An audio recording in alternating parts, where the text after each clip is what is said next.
G'day, everyone, and welcome to the Inside NBA Show. I'm Matty G. This is the pickup. You're going to join myself and my guy, Matty Malley, at Live My Fantasy on all of the social handles. This is the show we talk about the week ahead. It is a short week. It is hectic. It is flat chat. We only have 6 days of NBA action. By the time you listen to this, 1 is down. There's 5 in the can. How can you maximize your roster for the rest of this week? How can you get the W in week 6? How can you get there with pickups? How can you get some drops? You buy lows, you sell highs, all of it coming up right after this.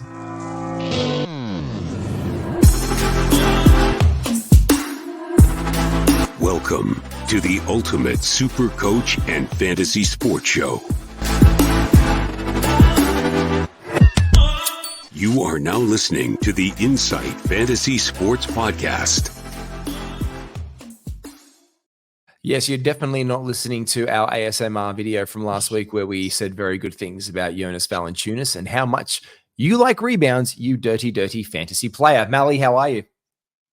Hey, mate, that intro is snazzy. I was lost and I was like, oh, hold on, I'm on this podcast. I was about to sit down and just listen to you. I feel like when that intro drops and the beats there, I feel like I'm walking down the corridor with a lot of spinning lights around me really, really slowly and then speeding up towards the camera at different points in time. It's very snazzy. Mate, you know who's not snazzy? The Wizards and the Pistons, which I think leads us into this one. Let's talk about our daily rewind and what we've learned today in the NBA.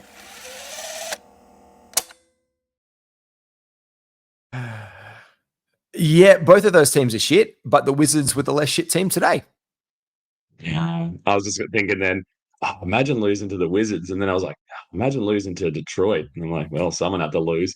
I'm surprised it didn't just go to like 5 overtimes and people just left. Like the umpires were like, I got to go. I got shit on.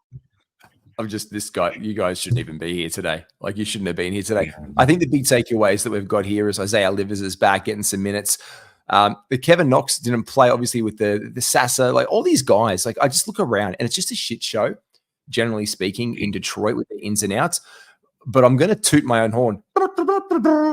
I did say Jaden Ivey with the 4-game week this week was a must-start guy with 4 games on for the Pistons in a short week. He did not disappoint me today, apart from missing one of his free throws.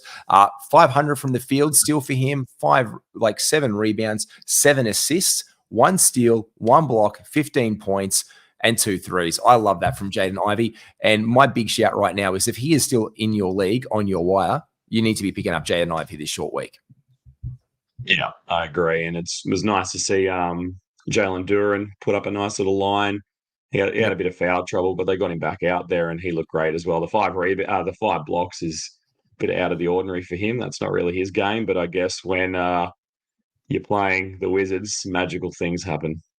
Magical things happen, especially Asar Thompson just continues to be great, but not as great maybe as he first started off the gate. So I'm not going to say it's buy low on Asar Thompson, but a bit of that whole new wondrous luster of him is going to probably go away, especially with Bojan Bogdanovic coming back in this team.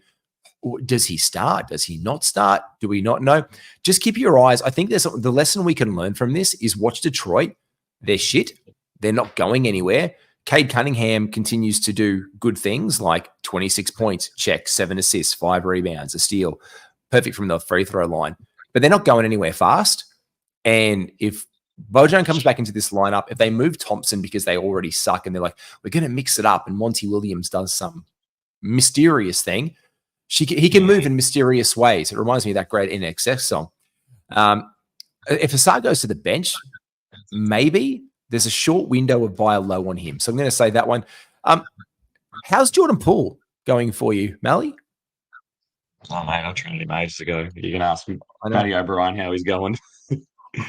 But no, I mean, I can't brag too much because I think part of that trade or the next trade we did involve Jaren Jackson Jr. and he's been coming over to my team and he's been a sad little panda as well. So, it's one of us will eventually have a breakthrough and the Jaren Jackson Jr. will start to play well or Poole will, and one of us can celebrate. But at the moment, it's just a bit of a double negative. No one's really won that one out there. But, yeah, he didn't do anything today, did he? No, mate. And look, I'll put my hand in my heart and say I traded to get Jaren Jackson Jr. in a league, and he's just continued to plummet down the rankings. So hopefully he is here for a better time sooner or rather than later. Next game in was a surprise one, I think, for a lot of punters out there. The Trailblazers won a game of NBA basketball against a much better team in the Indiana Pacers. So the Trailblazers moved to 5-12. The Pacers are 9-7. And it's deceptive because you think the Pacers are a much better team. Just like the Lakers, can I say, a lot of these wins are happening in tournament games. Like they were 4-0 in the tournament. The Lakers, 4-0 in the tournament. And their losses, they're taking their lumps. The Lakers today on the back of we'll get to that one in a second. They got their heinies spanked. But we'll get to one of the guys in here because we're talking about Brogdon later. Is there anything you're noticing in these teams right now that you can glean some fantasy value? Because I think it's a bit of a wash right now. There's only limited names in both teams you can look at. Yeah, not really. I mean, not from a waiver kind of perspective, but it's nice to see Ayton getting to the line a little bit. He looked aggressive today. Like, Yep. I mean, he's one of the softest blokes out there. Like, imagine having that body and just playing the way he does. It seems like a waste of his God-given talents. But yeah, I think he shot maybe 4 in his last game and maybe something close to another 4 at the line again today. So that's good. Obviously, he's playing a little bit more aggressively and they got a win. And maybe that's all they needed was a bit of an attitude change and a little bit more macho basketball activity out of Ayton. But yeah, he was looking all right. That's probably the only thing that really stood out to me from that game. I think the one thing that I think I haven't really discussed it enough is Miles Turner not playing minutes. I don't think is being talked about more. So he hasn't topped more than 30 minutes in a game since the Milwaukee game back on the 9th of November for 37 minutes. The only other time he's done it twice, 31 and 32 minutes respectively all season long. Now today when you do it comparatively, the bloke, he plays well. 26 minutes, like 5 from 11, 1 from the line. And you look down at like 11 points, 8 rebounds, 2 steals, 2 blocks, 1 turnover. Great line. He's been putting it up decently. I just would like to know when Miles Turner gets some more minutes and some more run. And I'm just looking at that every time. And he's already he's returning well in your fantasy teams. I'm not going to say he's a buy low candidate by any way, shape, or form. But there might be an owner that's out there that's frustrated that he's not getting more or getting more runtime. And you could throw someone out there getting like a 35 or 36 minutes a game, getting some snazzy stats in some other areas that owner manager wants. And you could sneak in for a guy like Miles Turner. Because if he was playing 30 minutes a night, 32 minutes a night, like that 37 game, 500 from the field, perfect from the line. He hit 4 threes, 22 points. Where was it? Yeah, 22 points versus Milwaukee. 21, 6, 4, and a block. Like, juicy. I just think there's an option there for Miles Turner, mate. Yeah, no, he's a good Allen Key, not an Allen Key. What's the Swiss Army knife kind of dude where he really isn't a deficit in any part of his fantasy game. He really is. Sometimes you get guys on your fantasy team and they play really well, and you're like, sweet, sell high time. And you look at 70% of your leagues, and you're like, damn, this guy doesn't fit any team bar my team. Like, whereas someone like Miles Turner, you can look and go, hey, I can make a story to get to sell you off here.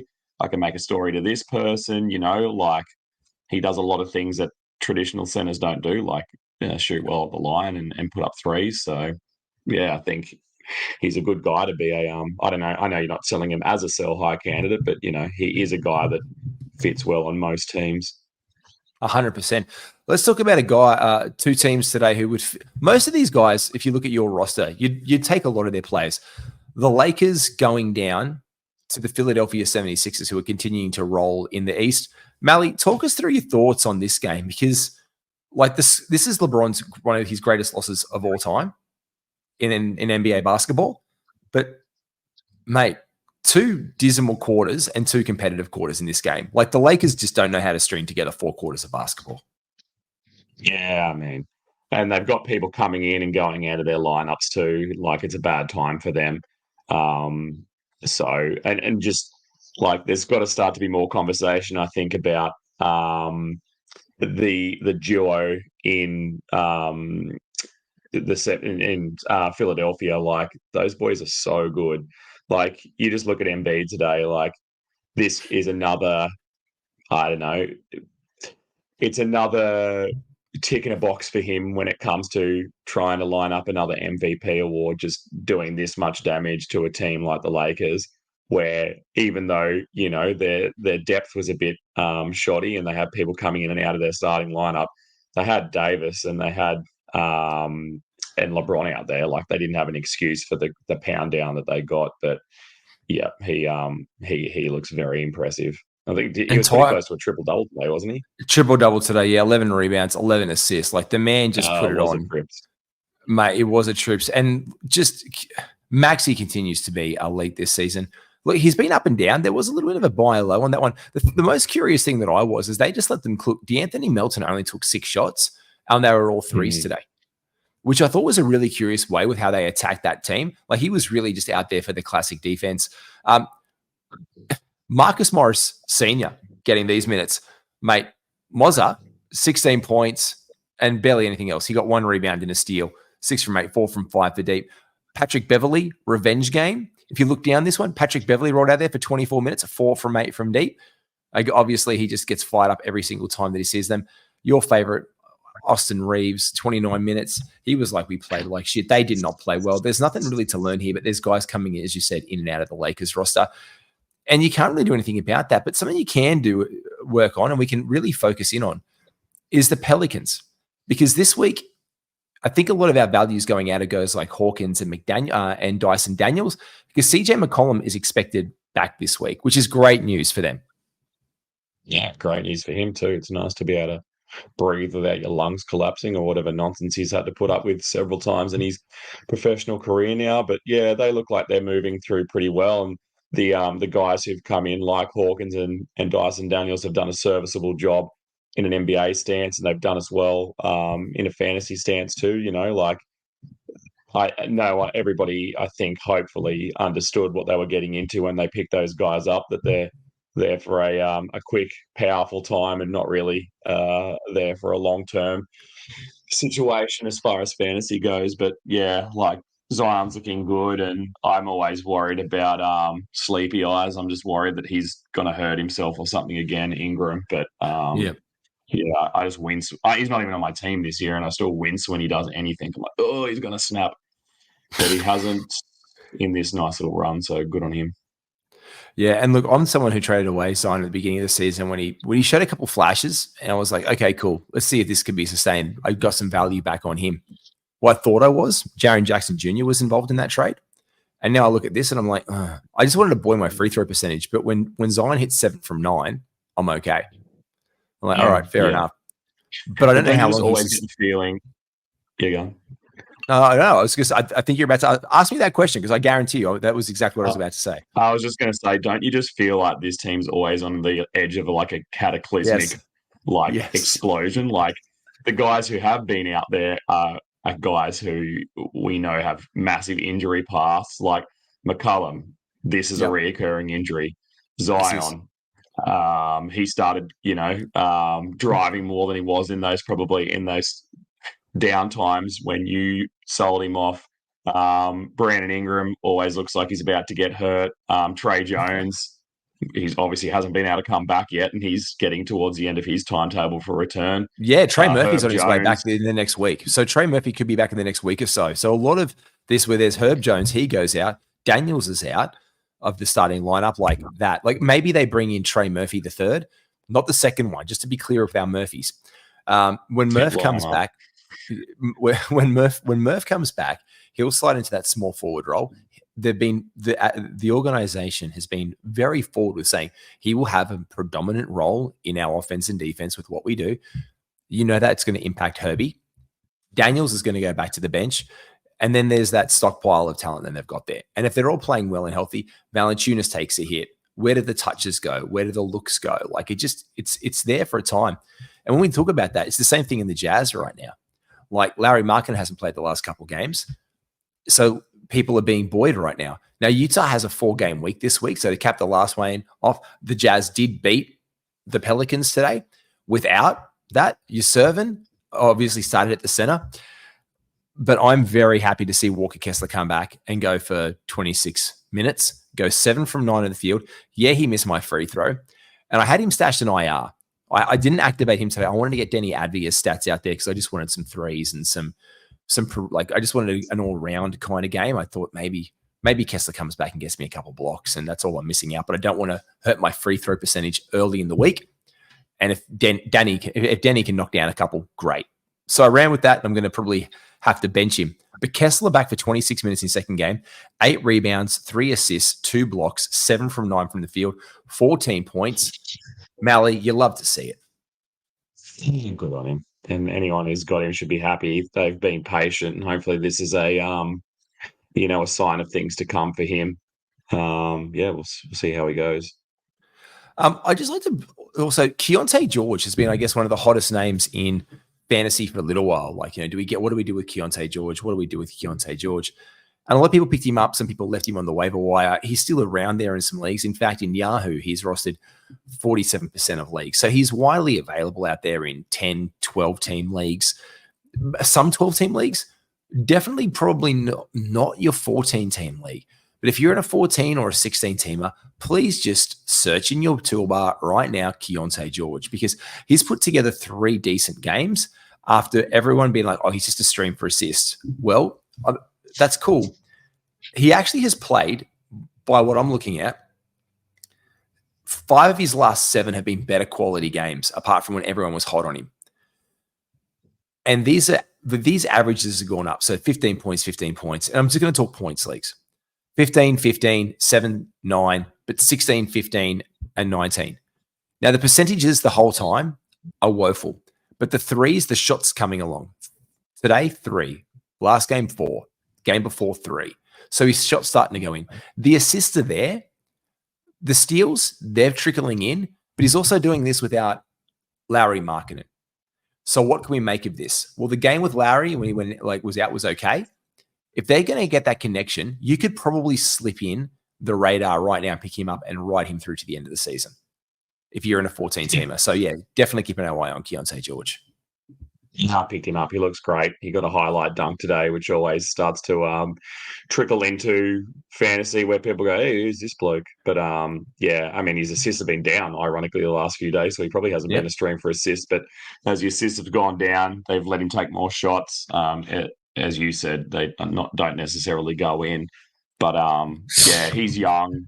If you're doing well, you stash him. I mean, you're not stashing him, you're using him now because he's producing quite well. But you know that those kind of things will come around after Christmas. Like, you can never just draft a rookie based on their efficiency unless their name is Jalen Duran or Walker Kessler and they're just like a big 7-foot man mountain. Like, that's just not something that we do in fantasy. When it's a guard, they're going to have to work their time and put their energy into the league. But I'm looking at leagues now. Malley, look, in our league, Matrix's league, he's available. Like, you could walk in there right now while we're on this pod and pick him up. I don't need a point guard. I'm okay. But if I wanted to, I could pick him up right now. I'm lucky enough to own him in 2 leagues that I've got. I got him in the FBI World Cup and another one. And I'll have to deal with the inefficiencies, which will kill me, but it's something that I have to. But I guess, mate, that brings us to the week ahead. Not just the week ahead, games ahead, but let's look at this week ahead, because after we get off this one, and people are listening to this on the first day of drop, we've got one down. There's 5 days of action. So let's get to it. He's heating up. Now, as you're getting to listen to this one right here on the preview, Malley, well, let's do it this way. You're back-to-backs. There's none for Monday to Tuesday, so you can plan your week accordingly to that one. So you're not going to pick up anyone today, or you didn't pick up anyone yesterday that's playing today on a back-to-back. So you're looking to pick up a Tuesday, Wednesday back-to-back, if anything. Houston Rockets, Sacramento Kings, and Toronto Raptors. Malley, who comes to your mind in those teams are the guys who are available? Well, I see that Dylan Brooks is likely to play. He'll be available in most of your leagues. He can have really quiet nights, fantasy-wise, where he does nothing. Obviously, he's a big impact guy in the NBA, and he's a huge piece, has been for the Rockets. I don't know if we can put it all down to him turning it around or FVV, but he's been pretty instrumental. But he's a guy who can hit threes and get hot. He's a guy who gets steals. He's not going to be too damaging. He's either going to do nothing or everything. He doesn't really go into the negatives as far as fantasy goes. So he's a guy they might have. I mean, their bench at the moment's decimated. And Freddie talking about him as well. He's got a DTD tag at the moment. So I'm hoping he gets there. I need some assist in that league this week, so I'm definitely hoping that he plays. Well, please, Fred. That's exactly what he does. As far as the Kings, I've got Harrison Barnes. Keegan Murray's doubtful for tomorrow, which I'm going to say means he doesn't play the back-to-back. I'd say they'll sit him out and give him that extra couple of days. And Harrison Barnes has been strong in his absence, so he might be a guy you can pick up. And then, as always, and he's always there, and people only pick him up for a day and then throw him back into the pool, is Gary Trent Jr. for the Raptors. They got those big guys there that you can always pick up on the waivers too. But Gary Trent, he gets you a steal if you need a steal. He shoots threes and that's all he does. But he's kind of their sixth man. So, I mean, yeah, you got to take a crack at him. But yeah, so Dylan Brooks, Harrison Barnes, and Gary Trent Jr. They're the three who will have the back-to-back. You might as well pick up one of them. 2 for 1. Yeah. And look, we're looking at games where there's 8 games on Tuesday, 7 games on Wednesday. So these are what we would call generally lower volume days, especially with the chicanery that the NBA has pulled out this year. We're like, hey, everyone but 2 teams play today. The other 2 teams, no, they're just going to go back for Thanksgiving early. Everyone's going to play today. And this is a tournament. All leads us to basically the day on Sunday where the NBA and the upper Adam Silver and his team sits down and looks at the schedule for the next week and realizes there's no real schedule for NBA basketball next week, all because we're working towards the tournament. Now, this is interesting to note as well. Some leagues, like Yahoo and ESPN, counting games as a week. Fantrax, I know, isn't counting the teams that make the final as part of their counting stats. So you can actually rule that one out. So there's no use, just in Fantrax explicitly, there's no use when we get towards this end phase of the tournament to jump on guys and drop 3 dudes to pick up 3 guys in the teams playing in the final just to get those extra counting stats. Like, especially in Fantrax, it's not going to be a thing we do. Looking ahead to the Wednesday and Thursday, Malley, we've got the Pistons, the Clippers, the Lakers, and the Jazz. Thursday is a higher volume day game. There's 9 games, but Friday is what we really want to look at and pivot that into. We want to look at Thursday and Friday, especially if you have a slot on Thursday, because Friday there's 6 games, which is, apart from today's games, the lowest volume of days. So those guys, they're the Pistons, the Clippers, the Lakers, Jazz. Who do you like there, mate? Lively. He's not too bad. You might be able to pick him up. He'd be available everywhere, but he looked good on the court today. Who else did you say? The Clippers. The Clips. Well, Jesus, nobody. Now I've got a Clipper. I want to hear your Clippers take. Let's hear your Clippers take. Oh, just seeing them, watching them today, and I got home to, watch the end of the game, and Jesus Christ, I mean, to get that kind of have that finish against Denver where they don't have 2 of their starting guys is pretty upsetting. And to let what's his name, who's the filling point guard, Reggie Jackson, Reggie Jackson, the dude with all the bits and pieces. Yeah, he's loaded up. What do they call him? Like the playground guy or whatever from 2K, just because he's got the armbands, the glasses, the headbands, and he's got the whole lot. But that is an absolute pantsing to get done by Reggie Revenge Game. 100%. Calling it. Yeah, so that was an absolute shame. And I have Harden in one league. I'm running in 3 leagues. I got Harden in one. I got PG in the other, and I've got Kawhi in the third. And thankfully, Kawhi had a good day today because he's been a bit quiet. And he's quiet but solid. Quiet but solid. So he could be, by the way, and you say that, I want to just say it straight away as you say it, he could be a buy lowish guy because if he's healthy, him and PG, you're a PG owner. How much do you love owning PG? Besides today, I love owning him a lot. And there you go. Touch wood, he's been healthy. Yeah, and so is Kawhi. So I like those guys. I almost traded you this week in our league for Harden. And then I look at today and I'm like, this is why I didn't. Yeah, he's got to get better than this, doesn't he? Like, he's been a top like 15 guy just back to back to back to back, and like I don't know what the system has to change. Like he is the system. Hold up, Malley. No, don't disrespect him. Did you not hear what he said? He is the system. Yeah, I try not to listen to him because I like him, so I try to ignore him because that's just the best way to continue to like him is just pretend he's just a man who plays basketball and doesn't have any opinions. But I think he only took 7 shots today. Like, come on. Do they even have? Was Powell even playing today? Was he out there? Paul. Who, Powell? What's his name? Yeah, Storm Norman Powell. Yeah, mate, perfect from the free throw line. Yeah, he did. He got in 21 minutes. He was 2 from 8, 10 points. Just did Powley things. But the big thing today was Zubac. Like in this one, like it was literally, this was such a throwback to the fact that Jokic was out and DeAndre Jordan played 34 minutes and he was good. Like apart from the free throws, classic DeAndre. 5 from 11 from the line. But like the 5 assists, the 2 steals, the block, like turning back the clock, that was incredible. Like Michael Porter Jr., MPJ couldn't hit a shot. It was crazy. Yeah, just good to see a hacker Jordan back again. Like we just haven't seen that for a long time. That was just fun to see them slapping him and hoping that he would absolutely murder his free throws, which he did, and they had to sit him. So I don't know. I don't know what's going to happen there. There's some big personalities there, so I'd say that something's going to have to give sooner or later because they should be better than this. Like, it doesn't make sense. Like, and as a fan of the NBA, it is kind of enjoyable to watch a team that is full of superstars like that not be able to put it together, and then flick the channel and watch Orlando just plowing their way through with. I mean, if you can call Paolo a superstar yet, probably not. But budding superstar. Budding, very much so. But back to the pickups. I mean, those 3 guys. The only other 2 that I think you should start having a think about. They don't have the back-to-back.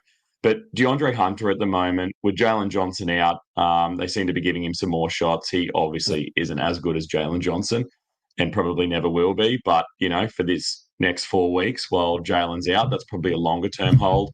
And same with Al Horford. He got those 15 rebounds the other day. He really doesn't do very much when they're at full strength, but with Porzingis out for a week plus, he's another dude that you probably should think about picking up. He's out 2 weeks. In my opinion, he's out 2 weeks. They play twice this week. We know there's 2 games on the agenda for Boston, I'm pretty sure, next week. For me, that's 4 games that they'd happily rest KP, so he's healthy later in the season. Because not that he's injury prone, but he does carry those. But if I'm looking at that one and I'm looking here for the Clippers, there's guys, again, like Powell, as you mentioned. For the Lakers, if he's back, Cam Reddish, Rui being out, if Cam weaves his way back into the rotation, I'm looking there. Look, Max Christie is starting. I don't know what you need in your league, but this is a guy who's going to get you some assists, some steals, and some 3-pointers and a very good free throw and a decent free throw percentage. And for the Jazz, look, Ochai Agbaji is getting some run out there right now. Like these guys are Keontay George, as I said, is available in 47% in leagues right now. He's probably a pickup. But then again, we're looking at this one. Let's get into our hot guys because you've got a couple of the guys who you love right now. So let's get into your sell highs, the guys who are hot and guys who are looking at for the end of this week. Pull over by this hot guy and let me out. So I'll just put in a bit of a bud. We're going to look at some guys like Reggie Jackson, obviously today, Christian Braun, Braun, the Braunster, the Razor, Christian Braun, Najee Marshall. We've got Daniels, Nicholas Batum today. I was really impressed with him in Philadelphia. They've got 3 more games to come this week in Daniel House. Look, those are pretty much the key targets right there. I think you could probably look in Dennis Smith Jr. as well around these teams. Detroit, Jaden Ivey, as I said at the top of the week, was a must add. Those are my hot guys for the games who are going to get 3 more this week. And all the other teams are going to have 3 guys. But as you said before, DeAndre Hunter, Sadiq Bey started, Bogdanovich, Charlotte, Terry Rozier is hot with LaMelo Ball being out, but Brandon Miller becomes more playable. PJ Washington becomes more playable. Those are the main targets that I'm looking at early on. But the sell highs, Malley. to get some value back? Who are you looking at on your sell high radar? Have a this ominous kind of feeling that when I say this, it's going to be the opposite of what's going to happen. And I also feel like he's a guy that I might have talked sell high before, but Franz Wagner still sits there. Orlando are killing it at the moment. They're doing it without Fultz, and they're doing it without, Jesus Christ, I need to remember people's names. What's their center's name? Wendell Carter. Wendell Carter Jr. So they're doing it without those two, and they're still to come back. And obviously they are starting, they're in the starting five, so that'll shake things up a bit. But we look at over the last 7 days, he's putting up an extra 3 points. Rebounds are about the same. His assists are up. His steals are up. His blocks are up. His blocks from 0.4 to 0.8 are doubled. His turnovers, even though he's obviously getting more touches and shooting more and handling more, have gone down ever so slightly from 1.9 to 1.8. I just think with him, he's a guy that gets hot and then he goes missing and becomes a bit of a shell of himself. I think that probably makes him a sell high, knowing that we've still got Wendell Carter Jr. and Fultz to come back, who are going to demand theirs. And they both seem, I mean, it's hard to tell with Fultz, but at least for Wendell Carter, he seems like a return is fairly imminent for him. So, I mean, yeah, if you're a person who's on the fence with France, or you've had some doubts, or you're waiting for that swing to kind of the pendulum to swing back in the opposite direction, maybe now's the time, because he's looking hot and Orlando look great, which is nice to see. Yeah, it is. They're playing some really good basketball. And look, these guys played my first sell high guy right now. Some guy who's really hot is a guy who I'm really surprised by, considering the amount of minutes that he has played, which I just think is insane. Like Malcolm Brogdon, he's played a lot of minutes lately. In fact, his minutes are up right now. I love Malcolm Brogdon. I love Malcolm Brogdon so much, but I hate him at the same time because I just never know what to trust with the guy. And this is the second night of the back-to-back, and the dude's out there playing 36 minutes. Now, Grant and DeAndre Ayton, the two centerpieces of the team, let's say, not the guy they just picked up in the trades, played 38. This is an insane amount of minutes for Malcolm Brogdon. Considering the Clippers literally rebuffed the trade because of his health, this can only be sustainable for so long. So if already that's not the biggest red flag, like if it's not a red ball just getting waved down in the middle of Barcelona, the next part of it is, if health doesn't do you, he doesn't have a place on this basketball team. Like, he is not required to play the game of basketball for the Portland Trail Blazers. Malcolm Brogdon doesn't need to. They got him. He's a great piece, but he's an easily tradable piece. But they've been decimated by injuries early on in the season. Scoot Henderson, their big prize draft pick, out. Anthony Simons, the future, out. Like, Shaedon Sharp is getting his 35 minutes, which is fair enough to him. But Scoot's worked his way back in. He came back in today, 22 minutes off the bench today, 4 and 10, 13 points, good for him, 1 assist, 1 steal. So Scoot's around.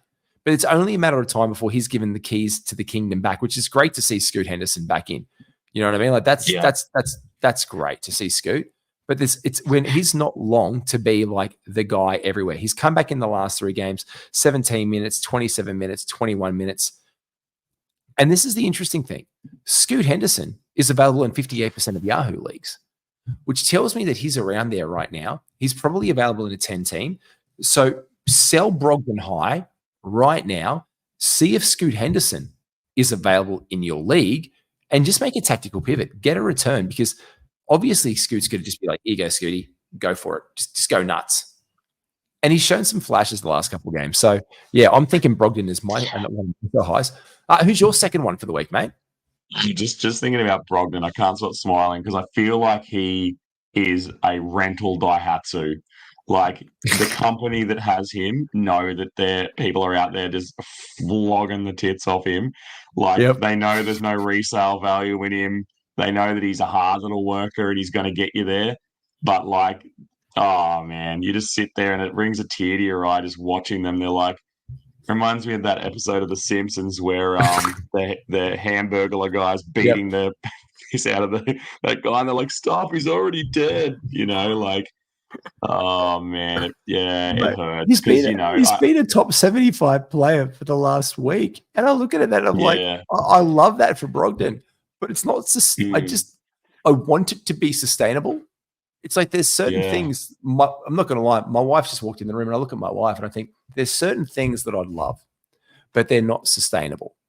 My love is sustainable. My relationship is sustainable, but there's things that aren't sustainable. Brogdon is the non-sustainable thing. You can't keep that going. Whereas love and someone you're really tied to can be sustainable. But Brogdon's going to break. A team literally said no to a trade for him. I wouldn't trade my wife for the world. I would trade Malcolm Brogdon. Just nobody wants him because he could break. And that's the simple truth. I want to pick him up. He's probably taller than me, but I want to pick him up in my arms and just just say it's going to be okay, mate. Like, you don't have to do this anymore. Someone will love you for you. And take him out behind the shed like old Red and just end his life, It's grim. That's so grim. Oh, no. No, but that's my big sell high bloke. That's my big sell high. Like get return. Like after this game today with Scoot Henderson. Oh yeah, but you don't know that, man. Scoot's come off the bench the last couple games. Someone's gonna be like, oh really? He did? And they're gonna look at the box score and be like, he's not back. Like Scoot Henderson's gonna come back into this team and take the keys on the starting role. And while Brogdon's still doing this, and they got to win too. Like it's the time, man. It is the time. It's a time to be alive. They've also got Simons to come back too. Like, we're worried about the ramping up of Scoot. Like, Skylar Mays, if that doesn't convince it, like there's just too much else going on. Look, my second sell high guy is Jakob Poeltl. Speaking of Franz Wagner having ups and downs, it's been a lot of downs for Poeltl with minutes. I mean, you were just talking before about Miles Turner and the lack of minutes that he gets, and he's a quality player, and I feel like, maybe the NBA overall is just going to these smaller lineups. So these guys are kind of relics, they're the trebuchets that they roll out at the start of the battle and let them dong away and then roll them. You just said one of my favorite words. Say trebuchet again. Do it. Trebuchet. Just trebuchet. Don't just. There you go. Can you say it? Can you just say it slower and into your microphone? No, don't do that. No. Yeah. So look. This big man in Poeltl, his minutes have been down. I think before the last two games, he's only played one game over 30 minutes. So now the fact that he's been able to string two in a row together at 30 minutes, and he's been doing great things in those minutes, I think this is a sell high. I don't think this is a ramping up of his minutes and they go, oh, wait, Jakob Poeltl's really good. Maybe we should be playing him 30-plus minutes a night. I'm going to disagree. Yeah, let's hear it.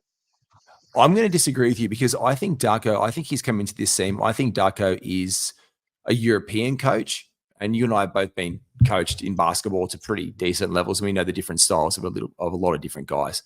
And I think he literally went out there with all this young talent to make this guy in Jakob Poeltl prove himself a little bit. Now, I'm not going to say that what he's been returning over the past 2 weeks or the last week it's top 30, 40 value. Like this has been an incredible run. In fact, in the last 2 weeks, the guy has been insane. 29 minutes, as you said, like the 12 points is great. Basically a double-double machine. The 800 plus from the field goal is amazing. If the bloke could hit his free throws at 700%, he would be a top 20 fantasy player. Now, the blocks are returning as well. That's what we like to see from him. Like they were down to start the season. They've come back the last couple of weeks. That's what we want to see from Jakob, the Joker, Jakob Poeltl. But the minutes are encouraging. And I do see him existing because I want to put this out there. I look back at his record when you said this to me earlier. I went back and brought up his minutes per game. So back to 2021 in your team, the Spurs, because, bless up, your San Antonio. How many minutes do you reckon he was on for his first two NBA seasons in 2020 and 2021, 21, 22? What do you reckon his average minutes a night were? I feel like it was a lot, but I reckon you're going to tell me it wasn't. I just remember seeing him out there all the time, and he was such a big piece of what they were doing at that time. He was sturdy. So, I don't know, low 30s? Mate, 26 minutes. in 20 Damn. in 21, yeah. And in 21-22, it was 29 minutes. And last year, we know the trade was pending and going over to Toronto, it was 26. Yeah. So right now in the last 2 weeks, he's been at 29. So he's bang on dead the averages of minutes from where he was at 21-22 when he finished the season as the 70th best player.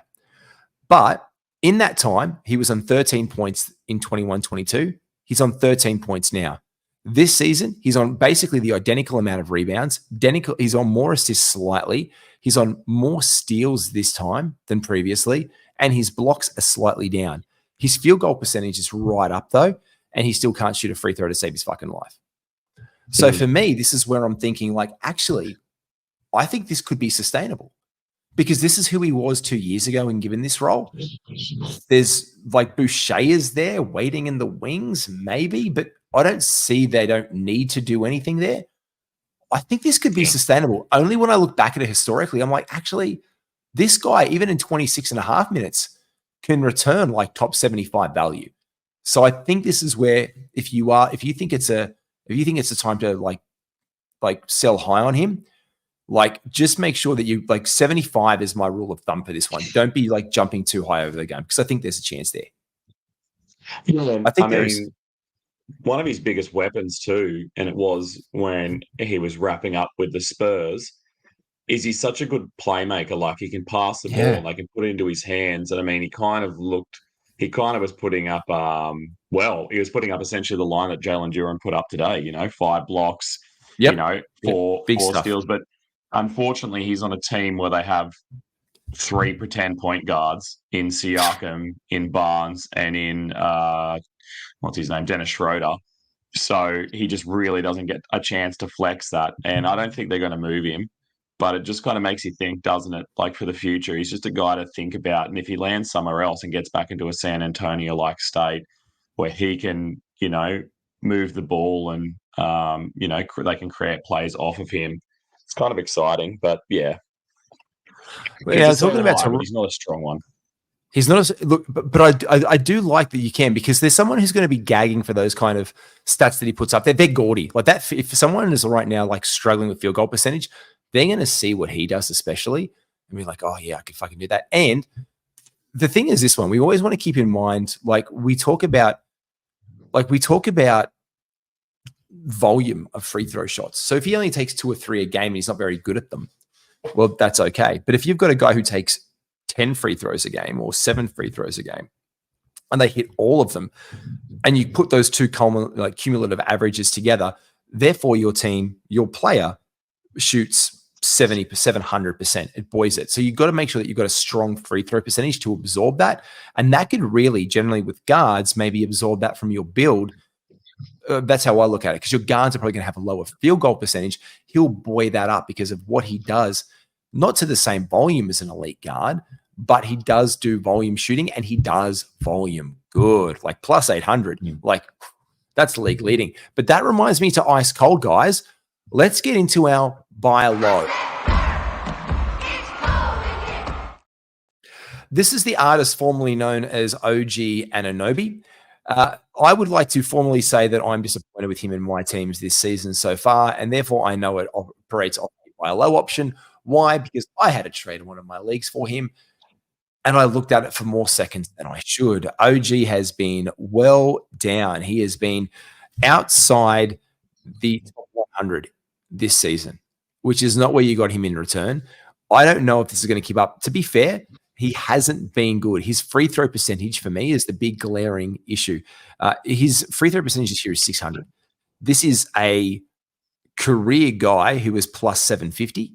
So this is like a massive dip in free throw percentage for me. Now, look, he hasn't been healthy, but over his last week, he's got 15 points a game, 4.5 rebounds, 3 assists, not even a steal. He's got 1 block. His field goal percentage has been okay the last week, but and the minutes are there. Like he's getting the minutes again. He just doesn't look himself. And I think there's this status right now in Toronto that there's a trade or a big trade coming, and we'll see where it goes.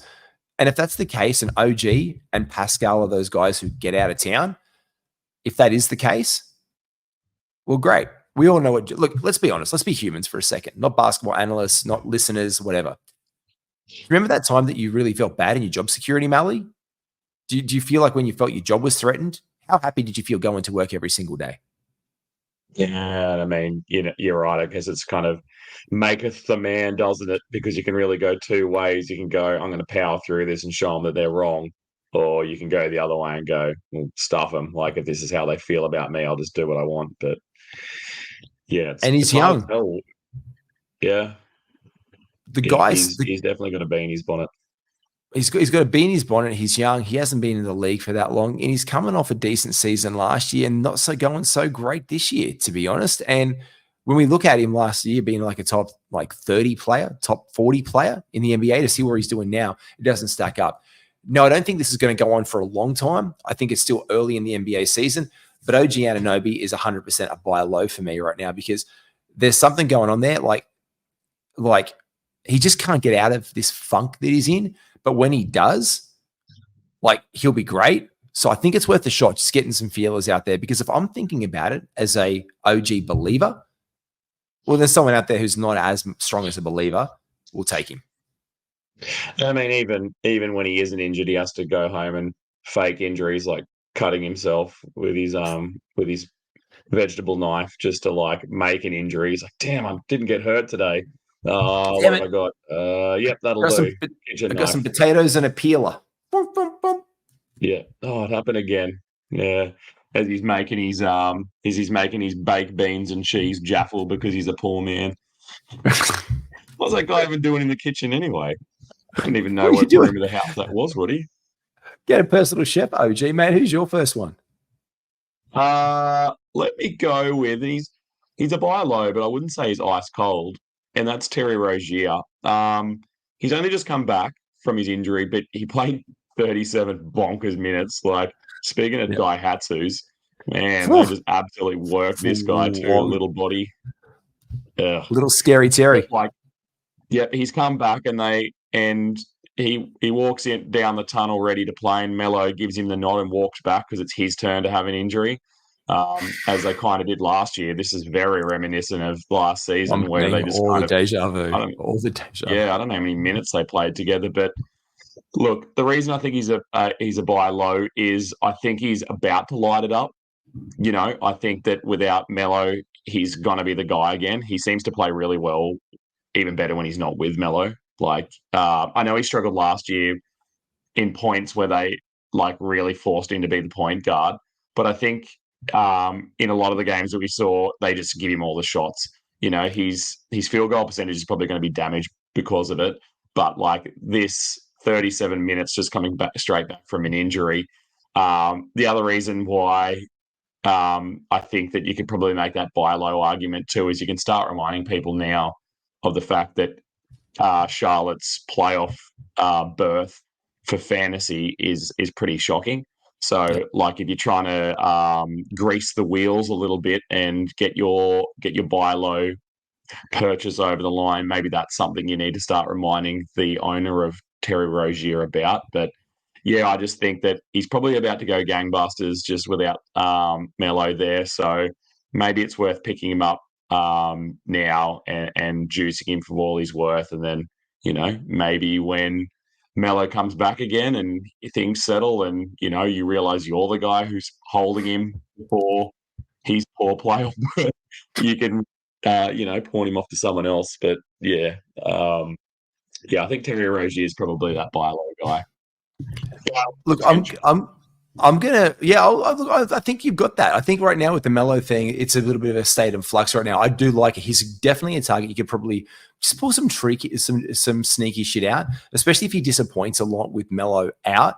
It's like, oh man, he sucks even with Melo out. That's the kind of attitude you want to get in someone. So what's your group chats? Just read the room, Charles. Read the room. When's oh fuck, I can't believe I got Rozier and he still fucking sucks ass with, someone will be frustrated enough in your league to say that. He still sucks, man. The Melo's out. What is he doing? Charlotte shit.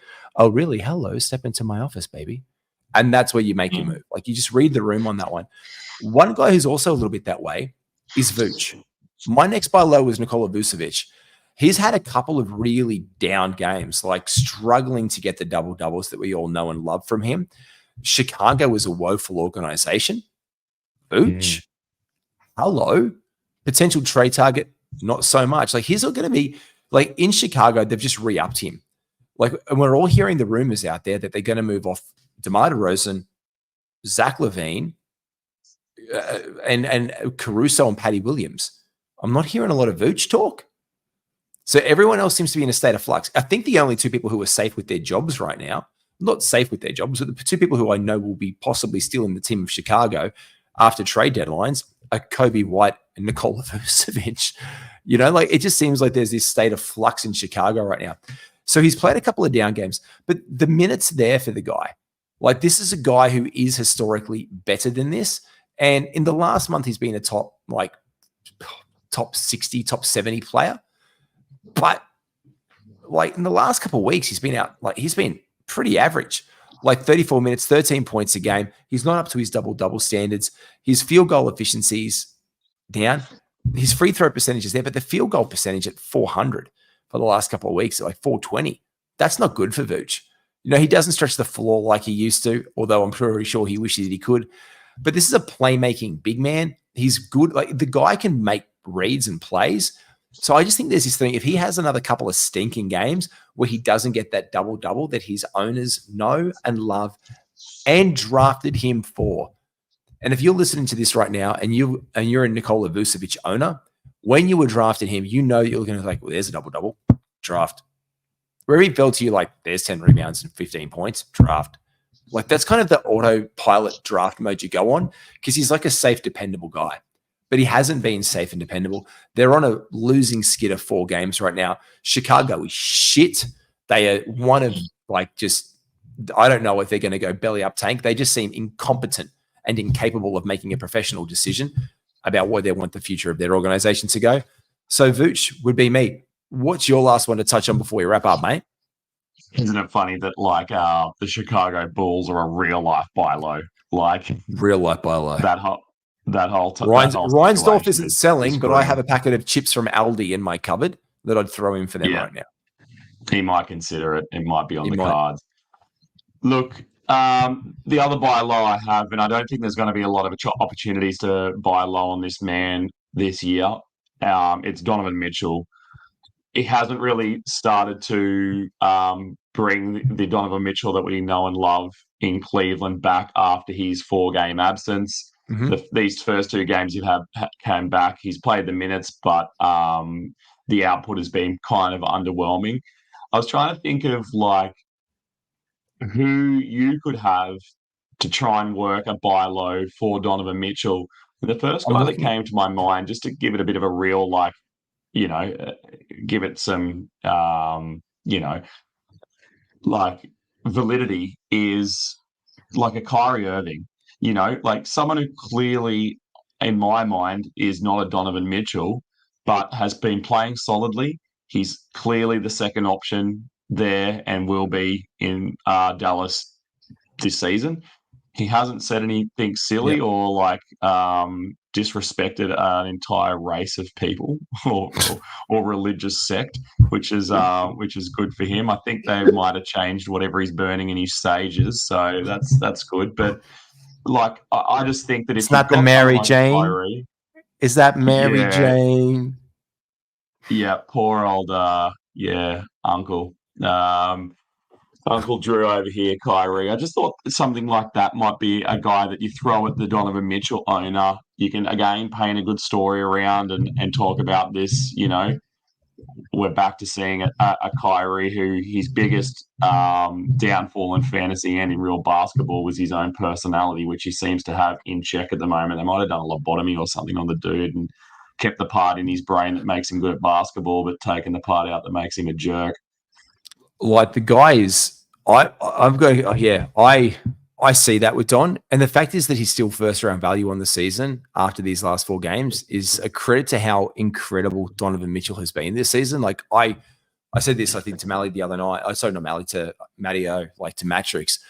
I drafted him everywhere. Like, he was my biggest, I think he was the one I did person, like, you know, being our first year on the pods, Mal, I didn't want to talk too much about guys and like that I wanted so much. Like I just wanted this one guy that I could just get for myself and not spill the beans too much. And it was Donovan Mitchell for me this year, especially with the preseason talk that he could go to the Knicks or there was a contract thing. And so I have drafted him like everywhere. And so when last week we were talking about like how you don't want to own a guy in one particular league, that's it. But this is the kind of play that Donovan won't be long for soon. And again, an owner will see some really good value in a pick and a guy that's trending in the right direction, like a Kyrie Irving, and probably be more open to it because hamstrings are lingering injuries. So it only takes him to be inconsistent for a very short time. And there is a guy who's been returning first-round value that you could probably get a decent end of second-round value, early third-round value, who's been consistent on a bit of a heater. And you're right, you can just slide in and be like, step into my office, baby. I think too, like people have the grumps. Like he probably is your best guy, or he's one of your best two guys, depending how deep your league is. Excuse me, but he's probably cost you a week, like an L for last round, where he was pretty much out for every game of the round prior to the one we're in now, and you're hoping, all right, he's back now, like things are back on track, like it's time to like get back to business, and he still hasn't like been able to ramp it up. Like, these are the times that you've got to strike on people like this, because people who are back in their right mindset aren't going to let Donovan Mitchell go. But in these moments of weakness, this is where buy lows happen, where people have the sooks, and then, they might have a bit of like post-trade clarity where they're like, what the hell have I done in a week's time? But by then you're off winning rounds with Donovan Mitchell for yourself. So...